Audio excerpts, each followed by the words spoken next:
ma dernière lecture, ma lecture actuelle et ma prochaine lecture. Ma dernière lecture, c'était Retour au pays de Robin Hobb aux éditions J'ai lu. C'est un prélude aux Aventures de la mer et c'était trop génial. C'est hyper bien écrit, sous forme de journal intime, du point de vue des premiers colons du désert des pluies et c'était passionnant. Vraiment, c'est un ajout parfait quand on a déjà lu toute la saga, parce que c'est un endroit très flou quand même de la saga. C'est hyper intéressant. Ma lecture actuelle, c'est La maison dans laquelle de Marianne Petrosian aux éditions Monsieur Toussaint Louverture. Il est énorme, c'est un intégral, je sais pas si à la base c'était 3 tomes ou un gros tome et que ça a été découpé après, j'en sais rien, mais c'est fou. Là j'en suis au 2e tome, au tout début, la page 420 à peu près.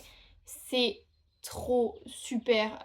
C'est impossible de résumer ce livre, c'est des enfants handicapés dans une école, dans une maison, et ils ont des clans avec des chefs et ils ont plein de règles et on comprend pas tout, c'est très flou, mais c'est tellement immersif, c'est hyper bien écrit. Je suis fan des personnages, je suis fan, j'adore le lire. Et ma prochaine lecture, je suis nulle à ce qu'on sait vraiment, je sais jamais quoi prendre, mais ce sera probablement le tome 3 de Miss Peregrine et les enfants particuliers de Ransom Riggs aux éditions Bayard. Mais j'ai tellement été refroidie par le tome 2 que j'ai un peu du mal à me mettre dans la tête que je vais le lire en prochaine lecture.